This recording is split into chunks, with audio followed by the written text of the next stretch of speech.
Hola, bienvenidos a esta noche del jueves 19 de septiembre. Soy Juan Carlos Sampié. Carlos Fernando Chamorro se encuentra en una asignación especial.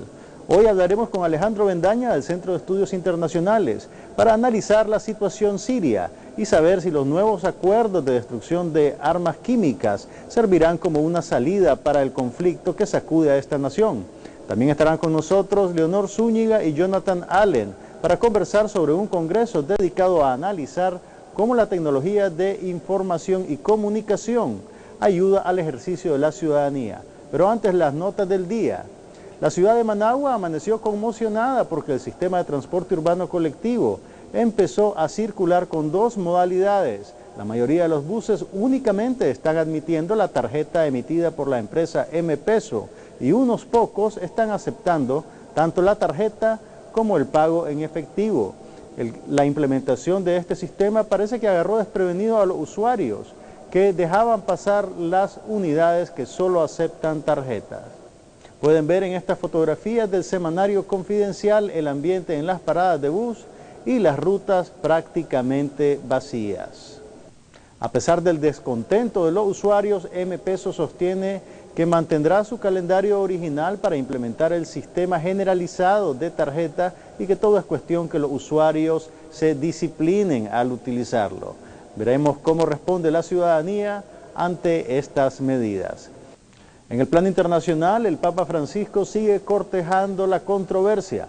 En una extensa entrevista ofrecida a una revista, una publicación de la Orden Jesuita, clamó por más espacio en la iglesia para las mujeres y además denunció la obsesión de la iglesia y sus bases con los temas del aborto y la homosexualidad y considera que este enfoque en estos temas opera en detrimento de la feligresía. Veamos la nota de Televisión Española. El Papa Francisco se distancia de sus predecesores no solo en la forma, sino en el fondo. En la entrevista concedida a Civiltà Católica, abre la puerta al protagonismo de la mujer en los lugares donde se toman decisiones importantes. Rechaza los discursos obsesionados, dice, con transmitir doctrina insistiendo en mensajes como los del aborto, el matrimonio homosexual o los métodos anticonceptivos. Contrario a clérigos funcionarios, pide pastores capaces de ofrecer calor que acompañen, puntualiza, sin condenar a nadie, tampoco a los homosexuales. En el plano personal confiesa que hoy es más dialogante que ayer, que nunca ha sido de derechas, que es indisciplinado y que a veces se duerme durante la oración vespertina. El Papa Francisco marca la ruta de una iglesia con menos pompa, más calle y donde las decisiones se tomen después de escuchar otras opiniones. Y es con esa actitud aparentemente dialogante con la que, sin saltárselas, se aproxima a históricas líneas rojas de la Iglesia Católica. En una movida sin precedentes, el presidente sirio Bashar al-Assad brindó una entrevista al canal de noticias Fox News de Estados Unidos, en la cual admitió que poseía armas químicas y se comprometió a destruirlas. Según el Assad, el proceso de destrucción de las armas costaría unos $1.000 millones. Veamos la nota. Será preciso un año para destruir las armas químicas. La operación exigirá un gasto de $1.000 millones. Son dos de los mensajes que envía el presidente sirio Bashar al-Assad en la entrevista. Según señala el gobierno ruso, en una semana Siria facilitará información sobre sus armas químicas. El viceministro ruso de Asuntos Exteriores se ha entrevistado en Damasco con el presidente Assad. Las imágenes corresponden a enfrentamientos entre fuerzas del régimen y rebeldes en las ciudades de Daraa y Areja. La iniciativa rusa de control de las armas químicas sirias ha alejado de la atención internacional el conflicto que vive el país. Según el presidente sirio, no se trata de una guerra civil.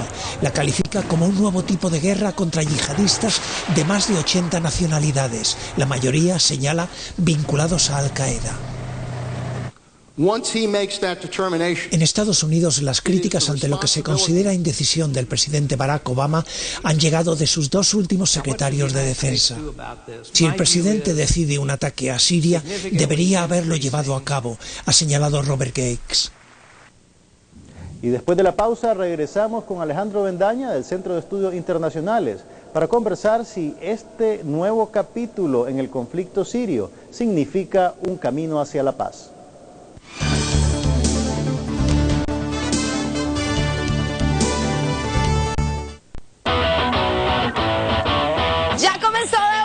es pura información y entretenimiento. ¡Comencemos! 1000 emociones por segundo. Trajimos plata para nuestro país.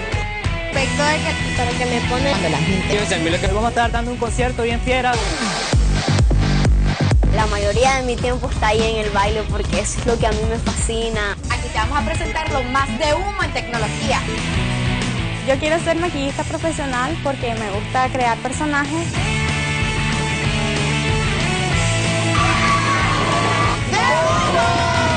Todos los domingos a las 6 de la tarde por Canal 12.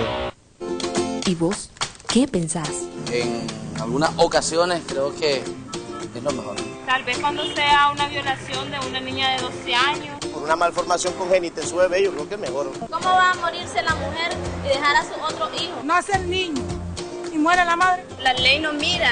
¿Y mis hijos? Si la vida de la madre está en riesgo. Obligarle que ella pueda parir, no se puede. Debería estar legal. No es lo mismo que me lo cuenten a que lo viva. Aborto terapéutico. ¿Y vos qué pensás? Recorra Nicaragua entera con elegancia y seguridad en un vehículo de Lugo Rentacar. En Lugo Rentacar, usted puede alquilar el vehículo de su conveniencia, en las mejores condiciones y a los mejores precios.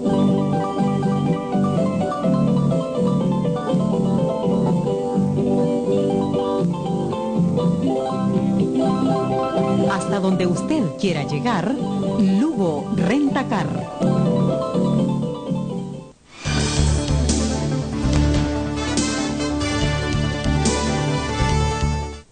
Casi contrarreloj, Rusia y Estados Unidos lograron articular un acuerdo que puede llevar al desarme de armas químicas en Siria.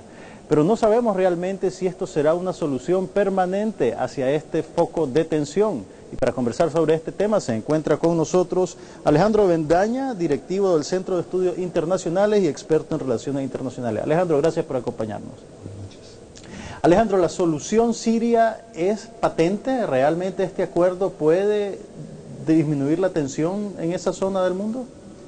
Toda vez que este acuerdo pudiera llevar a la solución de la guerra, porque el problema no es lo que pasó con armas químicas, el hecho es la guerra, 110.000 muertos, pero sí hay un nuevo momento geopolítico, pero también diría a nivel de sociedad civil, en que se impuso sobre la alternativa de fuerza, que era eminente ya por parte de la administración de Obama, una solución negociada política alrededor de lo de armas químicas. Y esto es por eso hay que felicitar al gobierno de Rusia, que efectivamente le sacó las castañas al fuego a la administración Obama, que estaba contra la pared.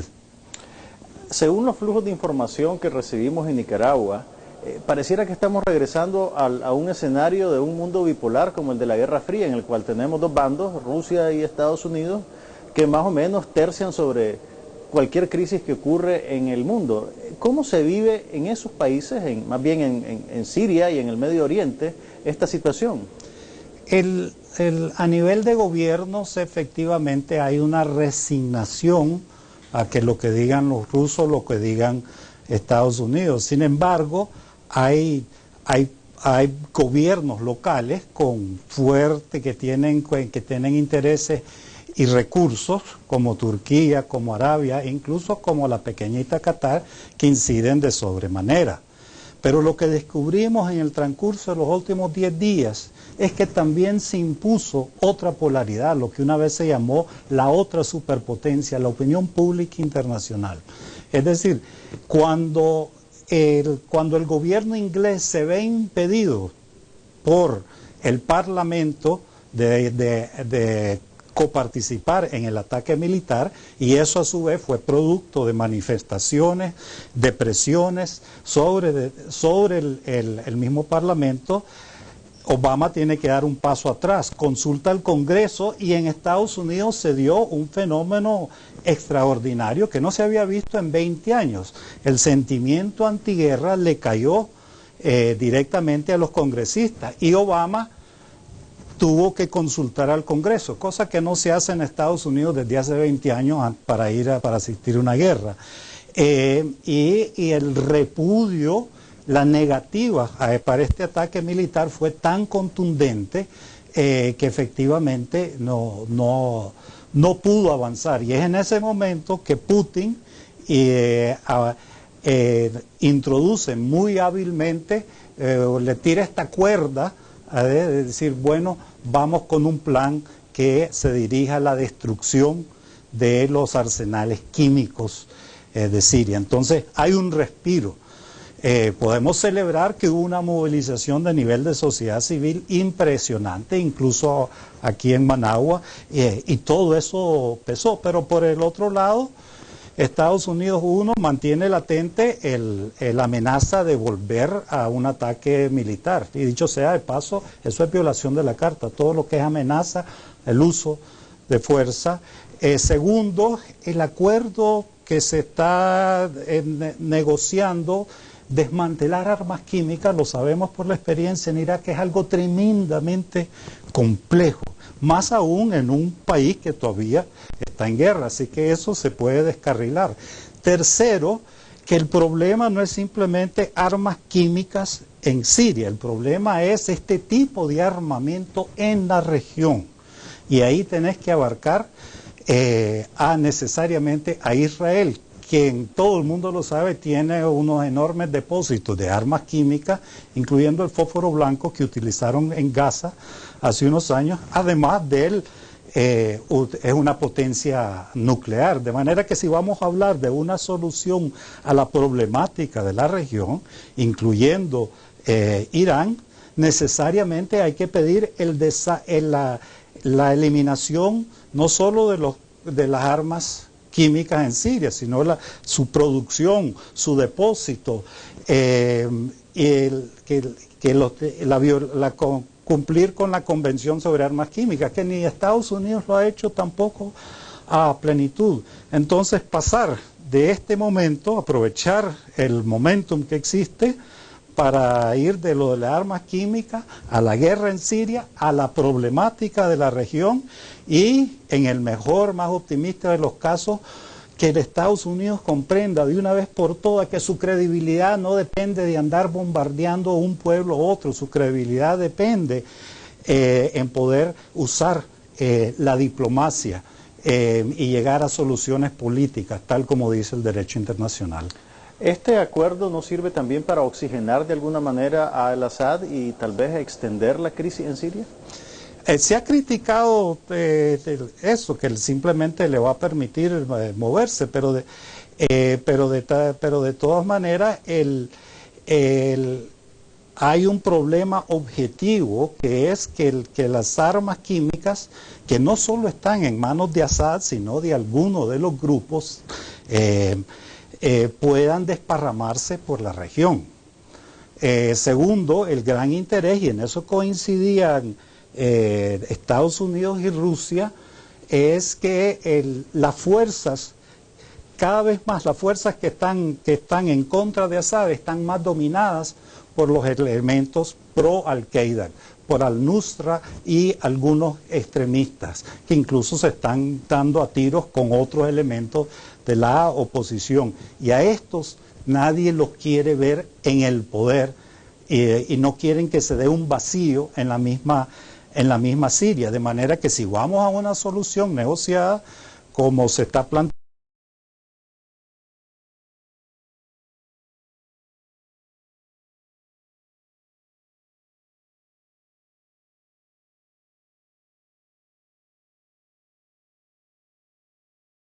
la que existen todavía en Damasco, porque yo he estado ahí, hemos hablado, son opositores y tienen una visión para una nueva Siria sin guerra.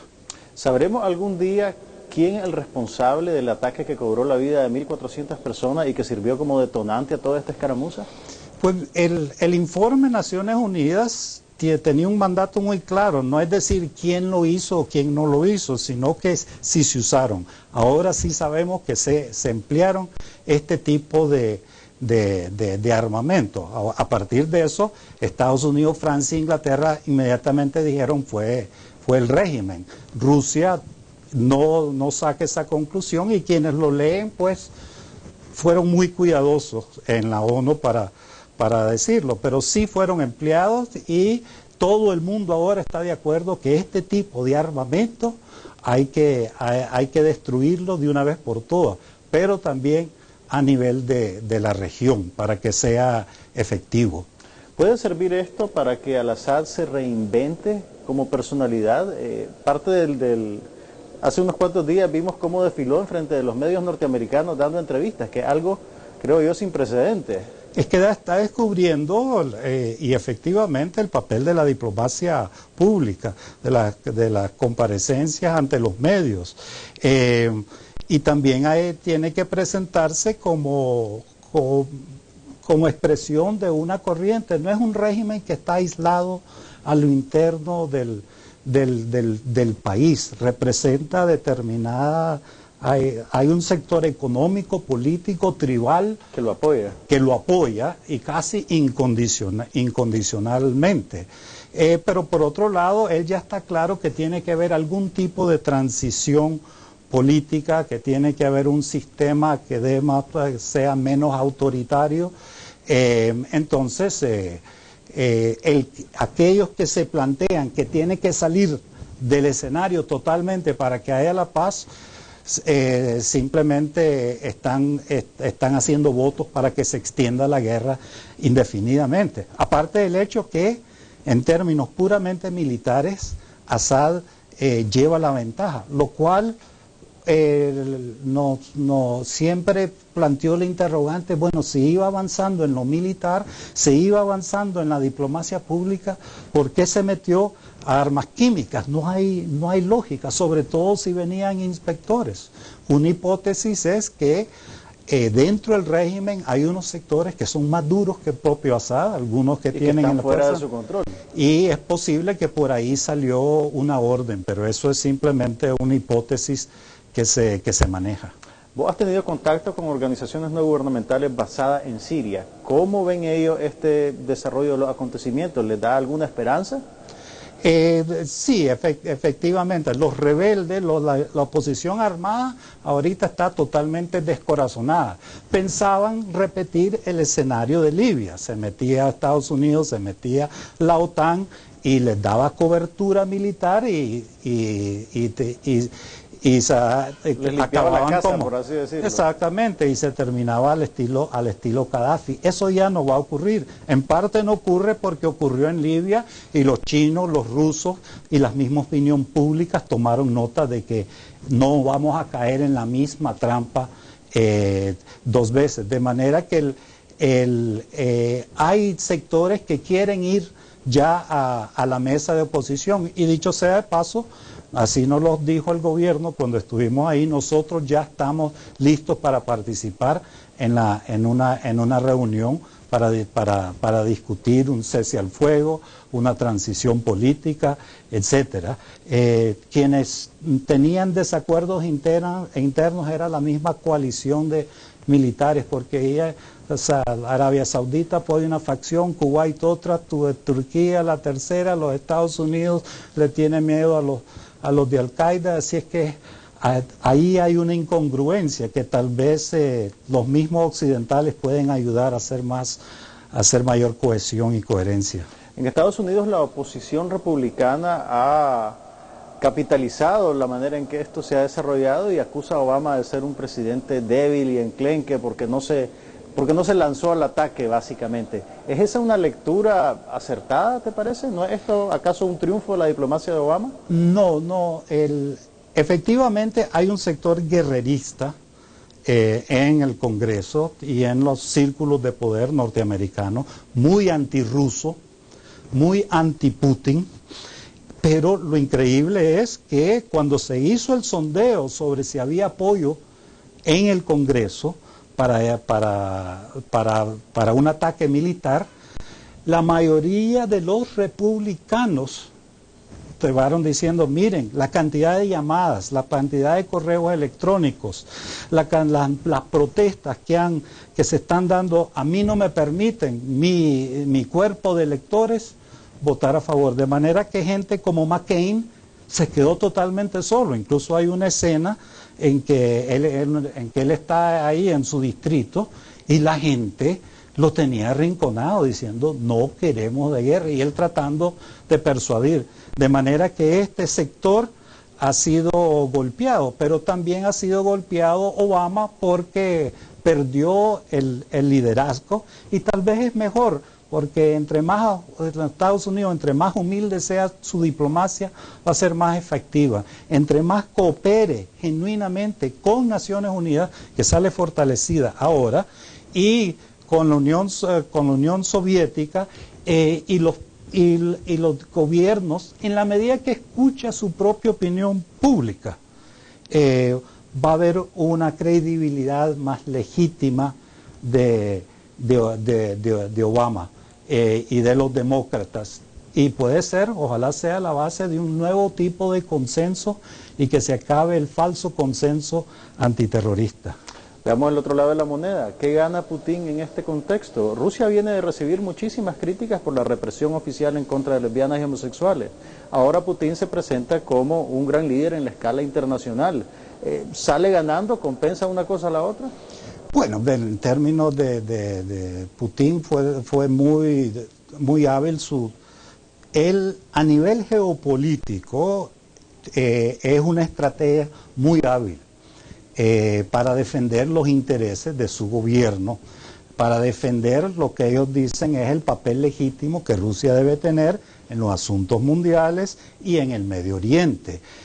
Otra cosa es la política interna, pero creo que en la medida que él se fortalece internacionalmente, también va a tener una repercusión interna. Ojalá eso lo llevara a tomar posiciones menos agresivas con estos grupos que acabas de mencionar. Él no tiene por qué estar aislado. Pero en el escenario internacional, Rusia está cumpliendo su papel, como lo hizo en el Consejo de Seguridad, frenando el intento de una resolución del Consejo, pero dos, se pudo haber callado y dejar que los Estados Unidos ahí hicieran el ridículo, pero lo que hizo fue todo lo contrario,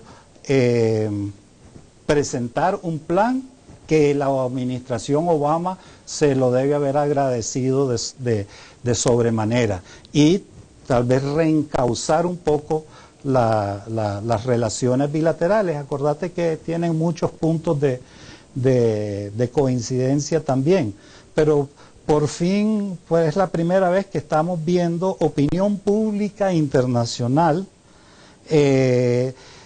actuar de una manera que ve a Putin en un escenario más positivo, simplemente por haber evitado que hubieran más muertos de los que ya hay. Y sin olvidar también que esto pues debe de llevar a Rusia y a Estados Unidos a jugar un papel más constructivo con Irán, y a propósito de una nueva presidencia de Irán y la promesa del nuevo presidente de Irán de no tener ambiciones de contar con armas nucleares. Y segundo, Palestina. No nos olvidemos nunca que el meollo del conflicto no son ni chiitas, ni sunitas, ni los musulmanes, sino que ahí hay un problema que se llama Palestina, la denegación de justicia y el papel de Israel, que ahorita que su posición es que entre más se maten aquellos, pues mejor.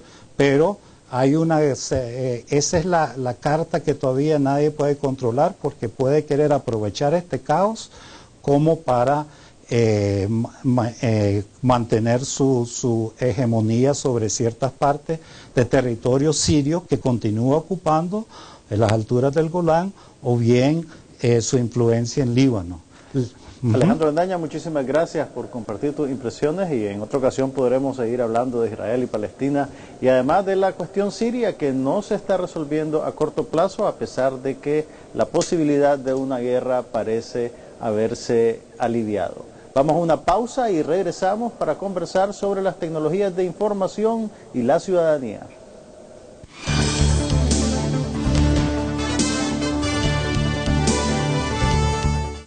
Sustraer o retener los hijos a una madre legalmente encargada de su custodia es un delito y la Ley Integral contra la Violencia hacia las Mujeres lo castiga con penas que van de 2 a 4 años de prisión según su artículo 14. No te quedes callada, denuncia la violencia. Movimiento de Mujeres, María Elena Cuadra. Confidencial, el diario digital de más rápido crecimiento. Todo lo que tiene que saber en un solo lugar. Noticias, análisis y entretenimiento. Conéctese a confidencial.com.ni. Convertimos el más delicioso sabor de la carne asada nicaragüense agregándole productos de primera calidad. Pruebe la Diabla Especial, 100% filete de res, exquisito filete de pollo y nuestro inigualable cerdito asado. Pídalo a su hogar al 888-73500. Estamos en el kilómetro 12 de la carretera a Masaya. La Diabla Carne Asada Express, donde comer no es un pecado.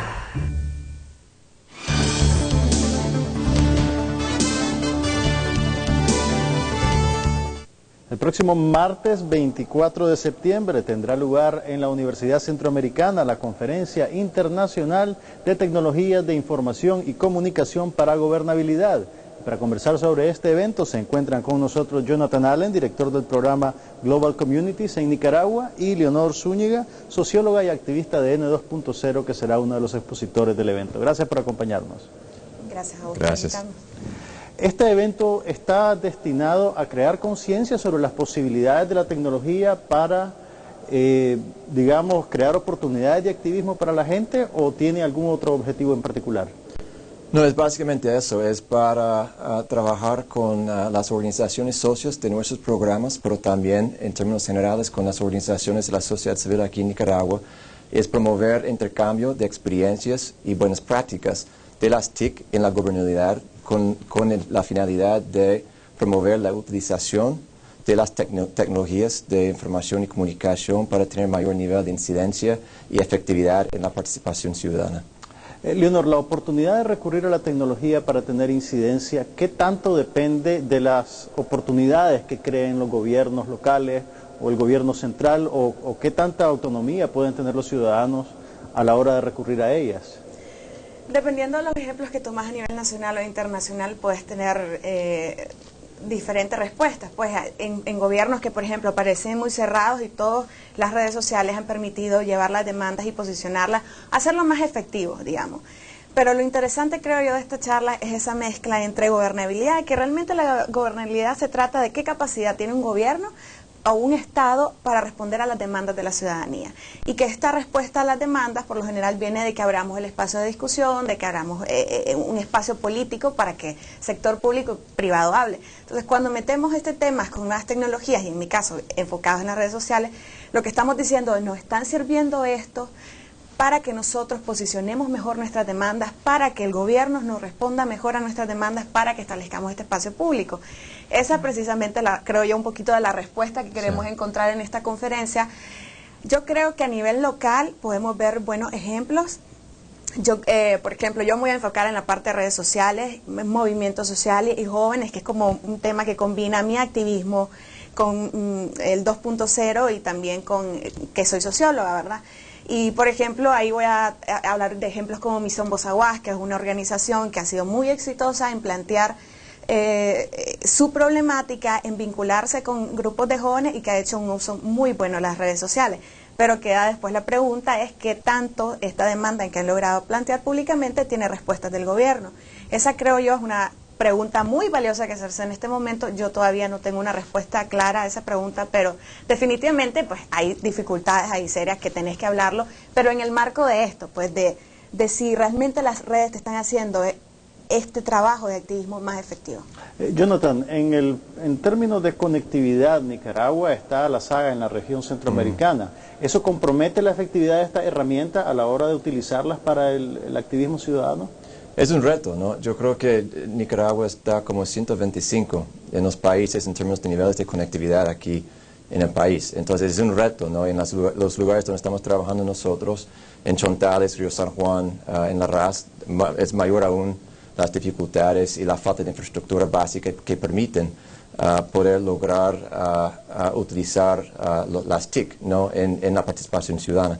Sin embargo, lo que vemos es que en las ciudades principales, también en las comunidades, hay un nivel de penetración de telefonía celular, donde la mayoría de la población tiene ya acceso a medios digitales a través de los celulares. Entonces, estamos viendo que hay un crecimiento bastante rápido aquí en el país. Hay programas como los del Banco Mundial y con Telcor que están promoviendo ahora una ampliación de la cobertura en la costa atlántica en los próximos 2 años, buscando cómo llegar a una cobertura total para la conectividad de Internet. Entonces estamos viendo que es momento oportuno ahora para lograr buscar cómo promover dentro de las organizaciones de la sociedad civil un mayor nivel de estrategia y utilización de estos medios no tradicionales. ¿Quiere decir que el teléfono celular será la compuerta a través de la cual la mayoría de los nicaragüenses tendrán acceso a Internet en el futuro cercano? Pienso que sí, ¿no? Creo que lo que estamos viendo ahora en el mundo es que el costo de acceder a esos tipos de tecnología, como los teléfonos inteligentes, se están reduciendo en términos de costos. Entonces hay mayor nivel de accesibilidad para la población en general. Y son a través de esos teléfonos donde un grupo de jóvenes, una comunidad rural, pueden llegar a filmar como un cabildo municipal, pueden llegar a hacer alguna grabación sobre una rifa que está haciendo una comunidad para juntar fondos para reparar un puente, que en el mismo teléfono pueden llegar a editar los videos que pueden subir a sus páginas de Facebook, a YouTube o otros medios donde buscan cómo promover mayor nivel de incidencia y contactos y redes entre las comunidades y la ciudadanía. Leonor, el activismo a través de las redes sociales no es, digamos, un fenómeno como el de un jardín cerrado en el cual cada quien tiene asignado ya su papel y te encontrás básicamente en un diálogo de sordos. ¿No hay un peligro en caer en esa trampa? Vos decís en el sentido de que ya nos conocemos y que tal vez te comunicas con gente que ya piensa de igual forma. Y también el hecho de que pues el uso de las redes sociales para estos efectos es practicado por grupos relativamente pequeños, que hacen mucho ruido, pero que en términos de número, digamos que es una minoría del país. Bueno, eso es si vos te fijas como en los grupos que encuentran más eco público. Digamos, hay ciertas organizaciones que se han logrado situar en la agenda pública o ciertas iniciativas, a ver, como Misión Voz Aguas, en algún momento Nicaragua 2.0, en algún momento los Chalos de Ocupaís, varias iniciativas de jóvenes, pero esas no son las únicas iniciativas que existen en Nicaragua. Hay un montón de iniciativas locales que están haciendo cosas. O sea, yo te diría, por ejemplo, que a mí me parece súper interesante analizar a los chavalos, agentes de cambio que están en Matagalpa, que tienen otra dinámica, que están utilizando las redes y que, por ejemplo, si no fueran por las redes sociales, una chavala como yo que vive en Managua nunca sabría que ese grupo existe, no sabrían lo que están haciendo, no sabrían las actividades que ellos hacen, que hacen eco también a cosas que hacen los chavalos de Managua, que compartimos información. Entonces, yo creo que de pronto si ves la punta del iceberg, tenés esta noción de estos movimientos, que son muy buenos y son muy válidos, pero en lo local hay una serie de iniciativas que precisamente creo yo es una de las cosas más valiosas que vas a ver en la conferencia. Quiere hablar decir un poquito de lo local. No solo estamos hablando de la posibilidad de hacer activismo político por un partido o por un proyecto ideológico, sino también de ejercer ciudadanía, de mejorar la calidad de vida de las personas de maneras tangibles. ¿Qué ejemplos tienen ustedes de ese tipo de acción? Sí, pues lo que esperamos es más con esta conferencia y ver cómo promover la utilización de las TICs, que tienen mucho que ver no tanto con, digamos, solo controlar el gobierno o controlar qué están haciendo las instituciones públicas, pero buscar espacios que promueven un mayor nivel de confianza, de interrelacionamiento y que permiten una mejor calidad de prestación de servicios básicos hacia la ciudadanía. Entonces, hay ejemplos que están, por ejemplo, fuera de Nicaragua, en mi país, y amigos que yo tengo en mi pueblo donde tienen apps en el teléfono donde uno puede reportar directamente a su gobierno local si hay un bache en el camino y llegan unos 2-3 días después y se ven que el bache está ya arreglado. Y son mecanismos que permiten mayor nivel de participación de la ciudadana de manera efectiva, que al final mejora la gestión municipal o mejora la gestión local y que promueve mayor nivel de confianza y transparencia en la interacción entre la ciudadanía y los gobiernos locales. En Nicaragua, ¿cuánta aceptación tienen estas herramientas tecnológicas a nivel de los gobiernos locales, municipales? Esa pregunta yo creo que quedaría mejor responderte a la voz. Yo estoy más en la parte de movimientos sociales y de juventud, pero digamos que hay un sondeo general que te puedo decir con lo que yo veo que hacen los gobiernos locales, digamos, es todavía muy incipiente. Pues lo ves también en la forma en que, por ejemplo, dan muchas veces la información, que vos entras a ciertos espacios como las webs, como las redes sociales de ciertos gobiernos y de los gobiernos locales y vos querés tener cierta información, entonces, pero no hay todavía una lógica de como que este sea tal vez un espacio importante. Y creo yo que le pasa al gobierno, le pasa al sector privado, que muchas veces caemos en esto de que como Nicaragua no tiene todavía tanta penetración del Internet, por ejemplo, se cree que hay las nuevas tecnologías o el Internet o las redes sociales no son tan importantes. Pero aunque el porcentaje todavía no supera el 20%, el crecimiento de las personas que tienen acceso en Nicaragua es mayor que cualquier otro país en Centroamérica, o sea, está creciendo muy rápido. Entonces, un poquito también del cambio cultural, es como en el sector privado cuando muchas veces no se quiere invertir en publicidad en los medios online porque se considera que es menos válida que la publicidad que puedes invertir en un periódico escrito, aunque tengas más vistas online. Entonces, un poco del cambio cultural creo yo también es importante. Para la conferencia están invitando también a expositores internacionales. ¿Quiénes vienen, Jonathan? Sí, tenemos dos personas que están llegando, uno de Costa Rica, otro de México, que son expertos, uno que es un bloguero bastante bien reconocido en México y otro que trabaja en Costa Rica para promover lo que son las estrategias de comunicación y apoyar a las organizaciones a integrar las estrategias de TIC en su quehacer organizacional. Estamos hablando del mexicano es Juan Manuel Casanueva y el costarricense, el periodista Cristian Cambronero. Correcto, sí. Que tuvo un poquito de notoriedad hace un par de años porque fue el primer periodista digital al cual la presidenta Chinchilla le dio una entrevista, ¿así es? Ajá. Ok, no sabía. Sí. Bueno, sí, ahora sí lo sabes. No, pero sí está muy interesante. Juan Manuel ya ha venido a Nicaragua antes, es una persona que tiene un conocimiento muy bueno precisamente de cómo armar estrategias de comunicación utilizando las redes y posicionar tus demandas y tus temas. Yo creo que esa en especial vale mucho la pena conocerla. Y también va a haber una parte donde van a hablar como de los retos para el uso de las TICs. En el tema de gobernabilidad, ahí va a estar, por ejemplo, Rodrigo Peñalba, que es un tuitero muy conocido aquí y creo que también es muy crítico, entonces creo que puede traer buenas ideas. Y pues todo en realidad, toda la conferencia como que viene gente de afuera interesantísima, vienen por ejemplo el Movimiento 132, que pues a mí que yo sigo movimientos sociales y redes sociales, es como muy emblemático. Este movimiento nació por una comunicación, por un video que hicieron estos chavalos propagando su tema, pues, que era una comunicación abierta. Entonces yo creo que realmente si querés adentrarte un poquito en este mundo, esta es una conferencia muy buena. Yo en particular no soy experta, soy curiosa y fue así yendo a este tipo de espacios donde me enteré mucho más. Y pues decirle a los chavalos que si también quisieran hablar de ciertos temas en la conferencia que va a haber ese día, me pueden escribir a @leonornica en Twitter y con mucho gusto pues puedo responder preguntas o ver qué temas les interesa más discutir. ¿El acceso a la conferencia cómo va a funcionar? ¿Es este próximo martes 24? El próximo martes 24 en el Intercontinental, ahí en Metrocentro. Entonces es una entrada gratuita. Estamos obsequiando a los primeros 150 personas que lleguen a inscribirse una memoria de USB de 4 GB gracias a Datatex que está patrocinando a la conferencia y es de apertura para todo el público que quieren llegar a participar. ¿Las inscripciones dónde se están realizando? Las inscripciones se hacen a partir de las 8 de la mañana, ahí en el hotel mismo, y después se pasan a participar. Vamos a estar durante todo el día, vamos a tener stands que promueven las buenas prácticas de las TICs aquí en Nicaragua, también a nivel internacional. Vamos a tener también algunos rincones de aprendizaje, entonces si tienen algunas preguntas, inquietudes de cómo incorporar las estrategias y los medios de las TICs en su organización, pueden llegar acá, pueden llegar allá, va a haber expertos ahí también que pueden dar enseñanzas. Y durante todo el día vamos a tener las distintas conferencias y los paneles de debate sobre cómo promover un mayor nivel de utilización de las TICs aquí en Nicaragua. Muchas gracias a Jonathan Allen, director del programa Global Communities en Nicaragua, y Leonor Zúñiga, socióloga y activista de N2.0, que están presentando para ustedes la conferencia internacional TICs para gobernabilidad. Y gracias a ustedes por acompañarnos en esta edición de Esta Noche. Nos vemos mañana aquí en Canal 12. Buenas noches.